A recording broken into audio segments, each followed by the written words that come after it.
So Akila just had that deer leg, and then yesterday, well, the day before yesterday, she had that deer leg. Then yesterday, she had another deer leg that Dino didn't eat. And so she should be as full as she could be, right? So she shouldn't be hungry at all, right? And shouldn't react to anything.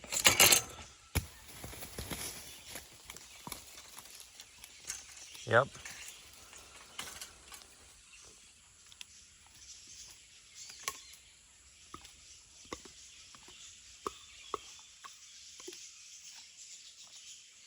And that's why I'm always telling people it doesn't matter if they just ate, they will still bite you.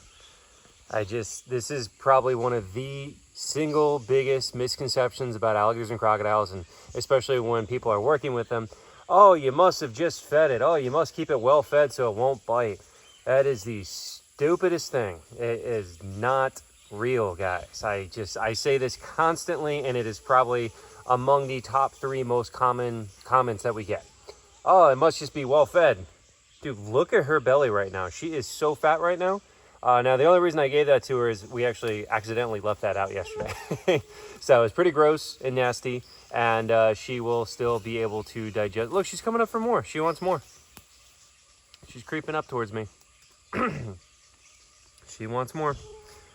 But yeah, so again, it doesn't matter how quote-unquote well-fed they are. She will still rip off your arm if she wants to. Same with the alligators. It doesn't matter. You know, I can't say it enough. I've literally talked about so many times that, you know, I've worked at parks where they dump a dump truck load full of meat into the enclosure, and the gators eat till they puke and then eat the puke back up. So yeah, it does not matter. I can't stress that enough. Now, is she at any risk of overfeeding right now? No. Obviously, I wouldn't do that. So she had the 2 deer legs and then a turkey leg, so she's pretty stuffed right now. But she'll be fine. She'll be able to sit out in the sun. It's nice, it's warm. Now, if it was getting cooler, then yeah, that would be a problem, you know. But right now in this weather, she's totally fine. Nothing to worry about. Hello, Comet. Hi, Pom Pom. Hi, Bird. Grovey. Oh, Grovey. Look how cute the prairie dogs are, guys. They're all 3 in their bowl right now. So I'm coming to pick up the empty bowl, clean up the old food. And look at them. Oh my goodness. I wish my phone worked. There we go. Look at them. Oh my goodness.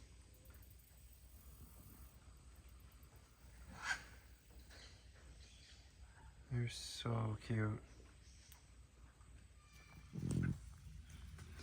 Here's the Patagonian Mara.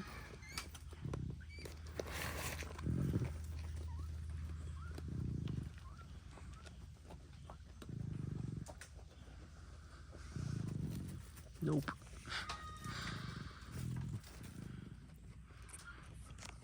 You guys look so cuddly. I don't know why you won't let me cuddle you.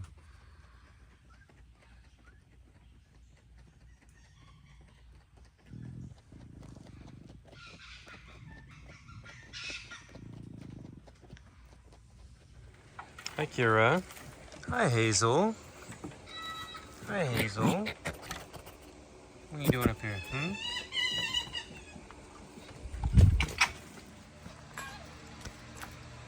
Hazel. Hazel.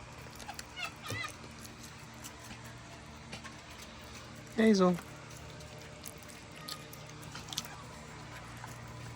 Hazel. Eat some squash? Yeah, good girl. Where'd you just drop it? You want some apple? Good girl. Taking more than just the high value treats.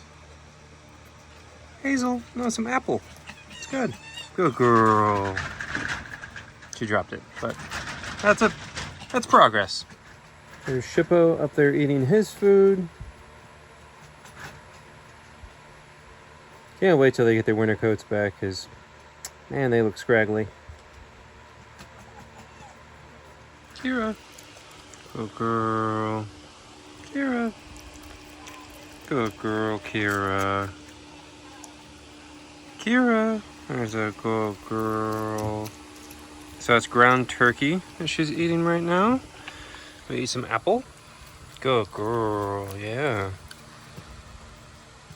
There we go. Want some squash? You're gonna eat the apple. Do some squash? Yeah. Oh, kind of close.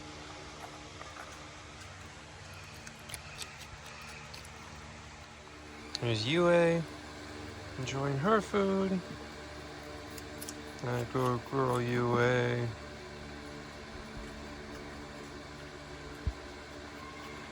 Well, I just gave little dude his food, but he took a big ear of corn and ran into his little cave with it.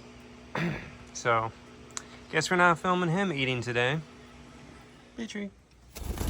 Oh, had my finger. Petrie. Petrie. Petrie.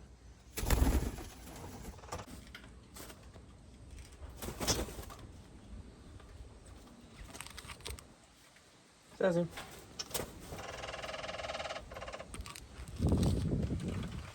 Sassy.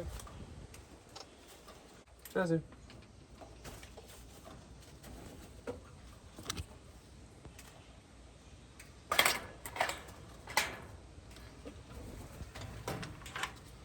Jelly bean.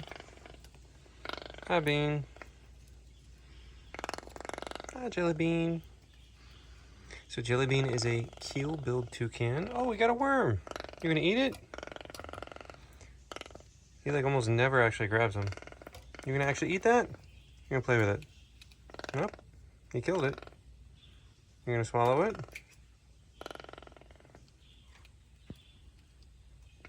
Yeah, maybe. So keel-billed toucans are very predatory.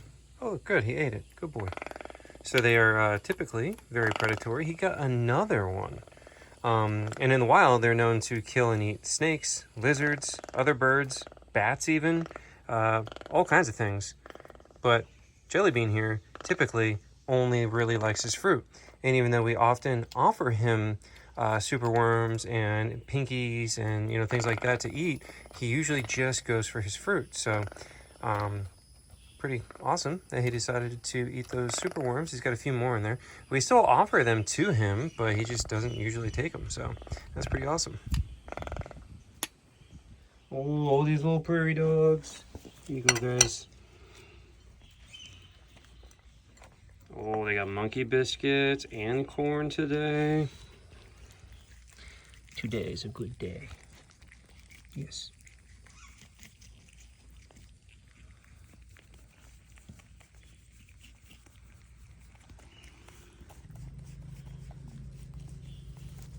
Oh, Poppy.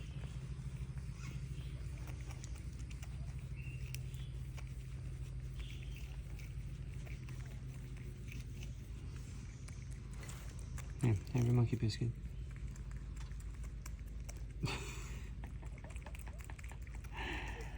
Oh my goodness.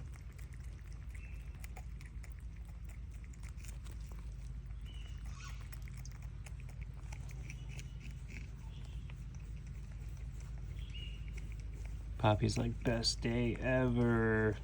Oh, Poppy. And there's Cheeky. Miss Independent over there. As usual, very dirty. Been hard at work. I mean, there was a big tunnel right there, and they filled it in, and then now it looks like they're starting a new one. Big one there, and over there was a big one here. It is now gone. You can see where I stepped in. There's one over there. So they work hard, or she does at least. The rest of you don't do anything except eat. Fresh food and water for all little parrots, which included some millet, so they're going nuts over there for the millet. Look at them. A bunch of little crackheads. They love millet. You guys have plenty of food every day, and then you get millet and you act like you've never eaten in your life.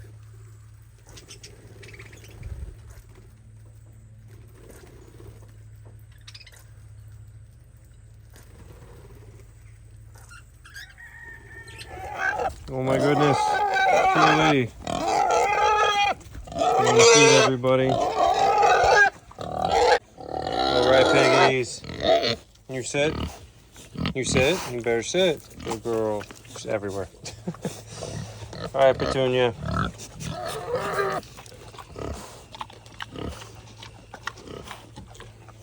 Daisy. Look at this big pig, Julie.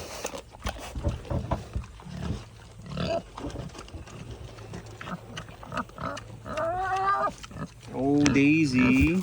Good girl, Daisy.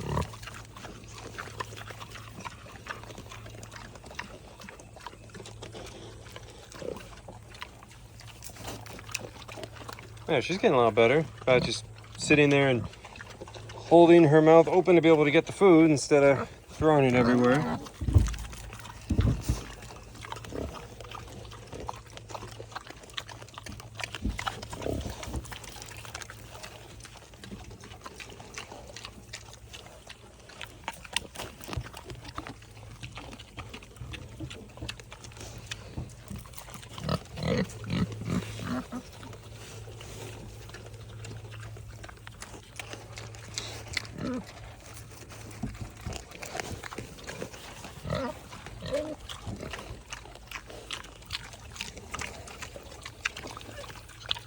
Oh, it's Petunia. There you go.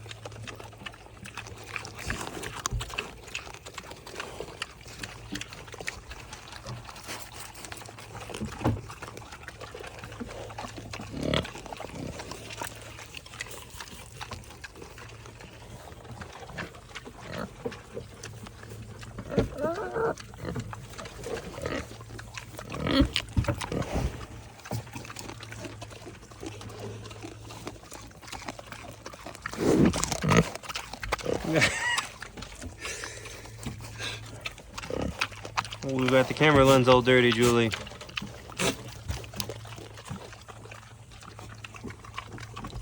Here's our little piggies. Here's Wilbur, baby. Oh, little Wilbur. Got Amy. And we got Molly. And we got Puddles.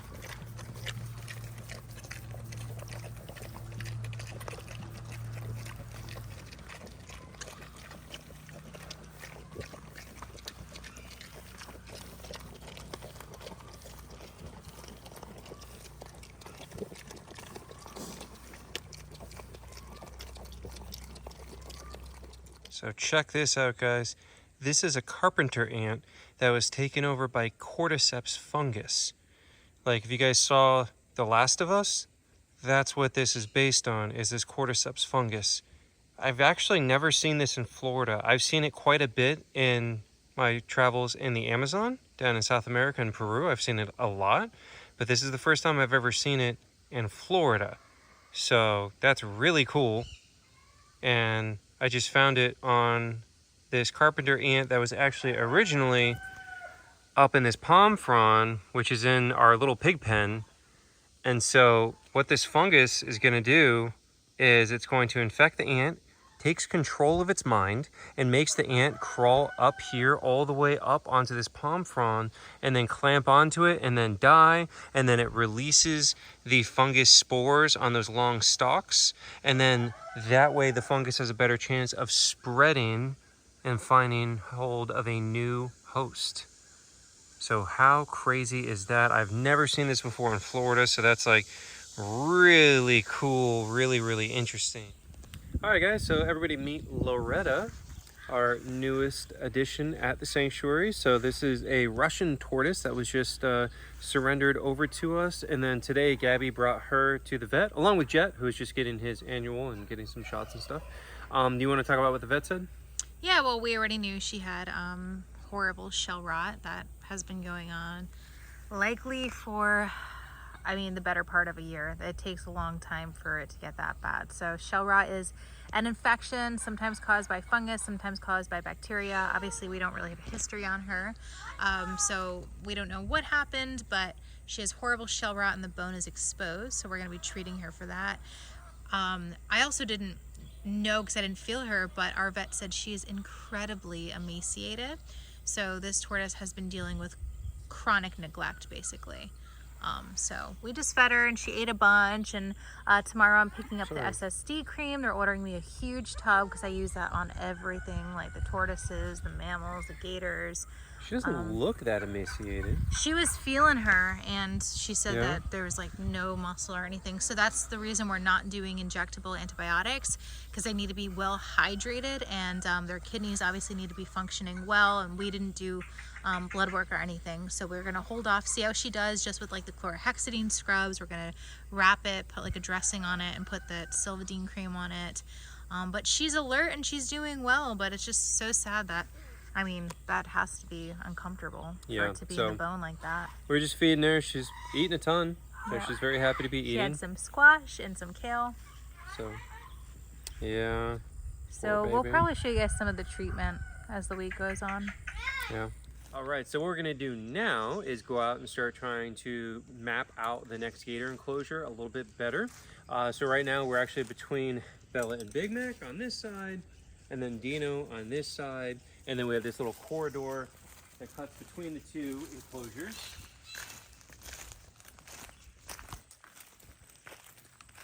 So the next one is going to be back over here. And we're going to clean up this little corridor and then actually probably make this the path to be able to walk to them.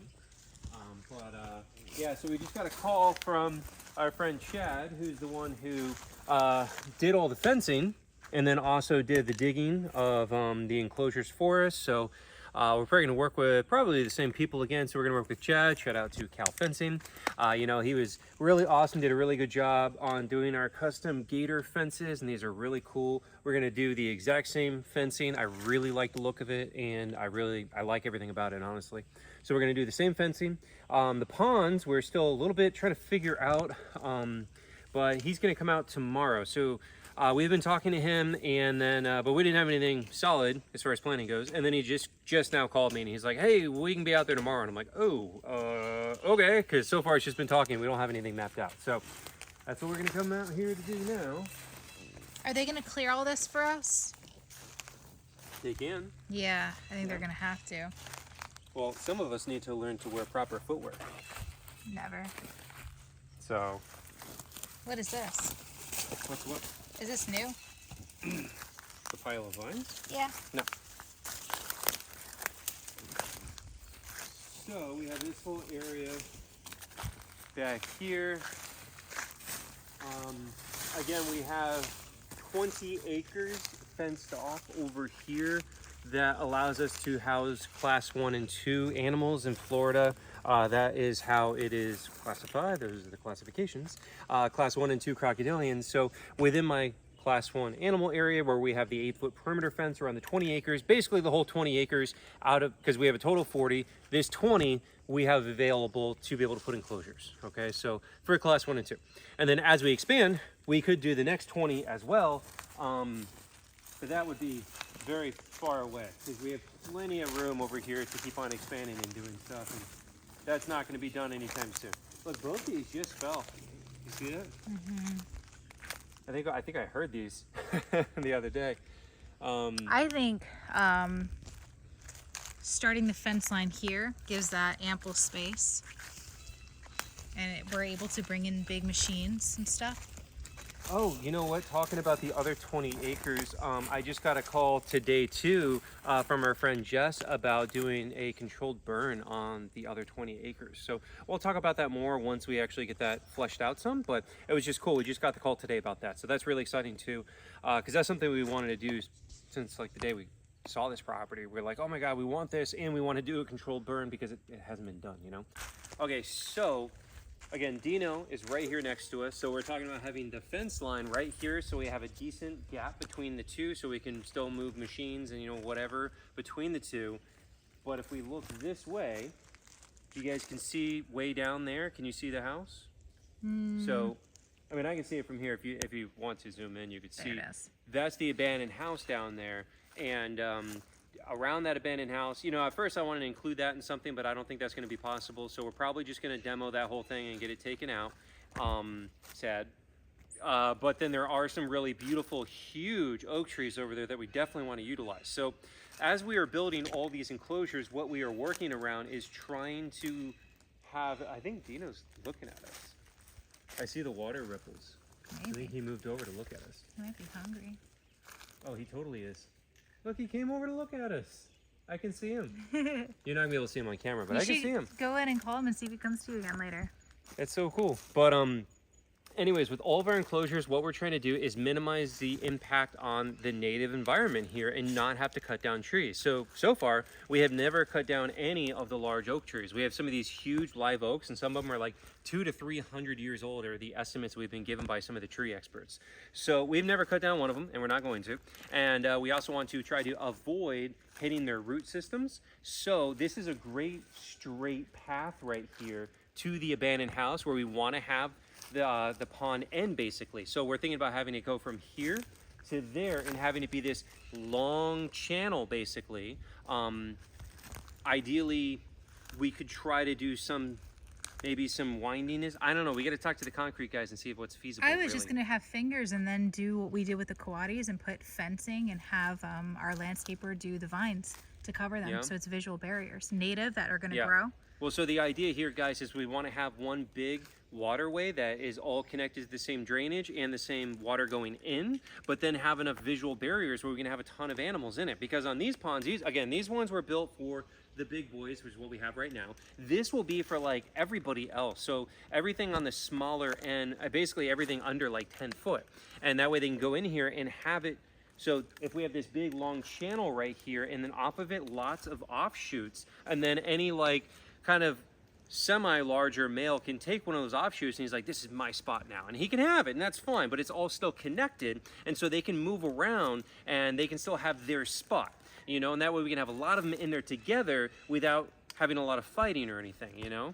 So that's the idea right there.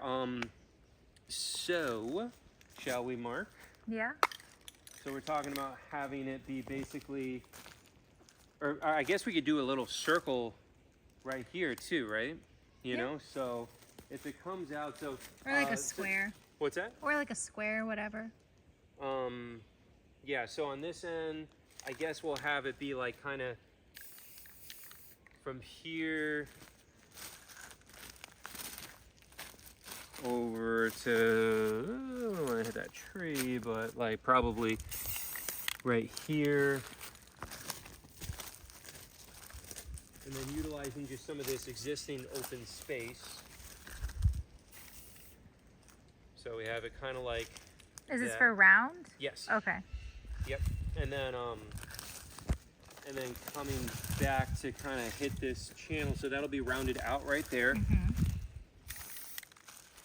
And then this is where the channel starts. Yes. And then we have the that. What was that? That straightaway thunder. Thunder? Yeah. Oh my gosh. Okay, so then this, and then this is just going to keep on going straight through here.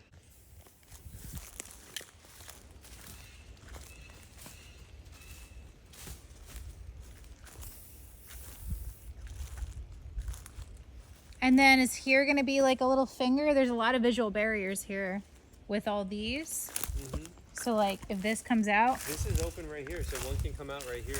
Yeah, because if this comes out, look, I can't really see what's going on over there. I would do it here. Okay, yeah. And so we're a little bit away from this big oak. Yeah, let's do it. Is this going to be another round one? It doesn't have to be.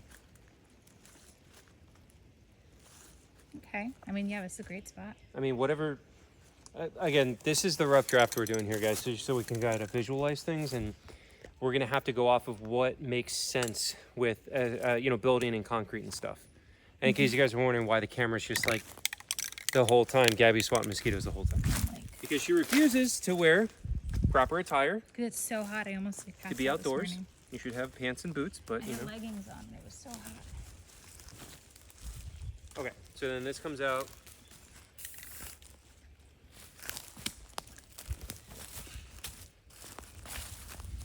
Like,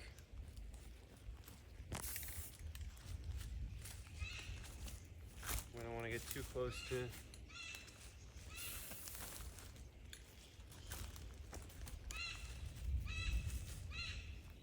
fence line, we're talking about having to be like kind of right there.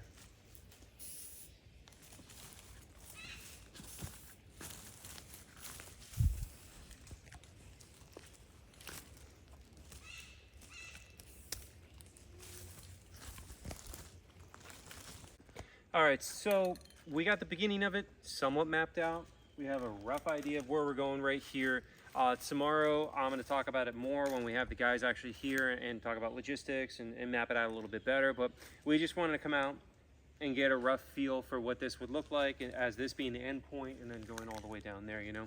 I think it's pretty cool. I think an idea too is possibly maybe, I got to talk to him. Ideally, what I would want to do is have a very gradual slope to this, like a really minor slope. That way we just have the water can come down to one end. We can have the water coming in from that end or this end. This end makes more sense. But either way, having a very gradual slope so that we can drain it all together.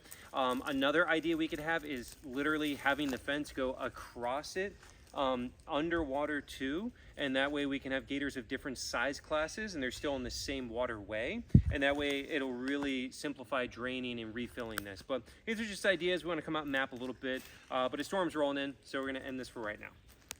Oh, look at this Sami. Look at this chunk skunk.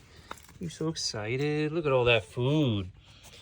Oh yeah, lots of good food. So she's got some live worms. That's the first thing she's going to dig for. Yes. She's also got freeze-dried raw chicken patties, some insectivore diet pellets, some squash, apple, and celery. She's digging for the worms.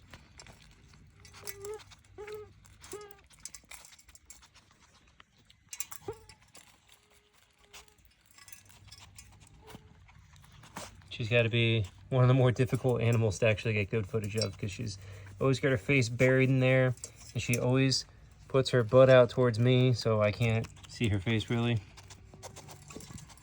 But she's also probably the sweetest and cuddliest animal that we have.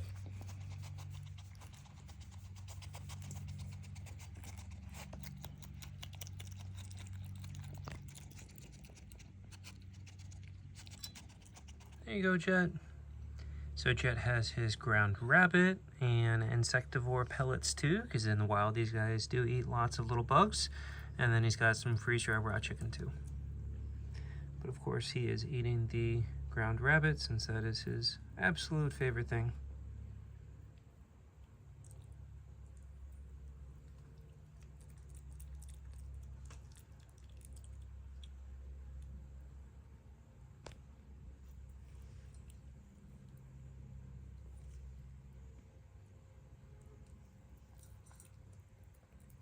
And time to bring Mr. Olaf inside. Hello. Hi. How you doing? Hello. Hello. Oh, look at that big bird. Hello. You say bye-bye? Can you say bye-bye? Can you say bye-bye? Hi, baby. That was actually Chloe. Oh, look at his big bird. All right, we're going to go inside, give him his heart meds, and say bye-bye. It's the end of the video. Bye-bye. Bye-bye.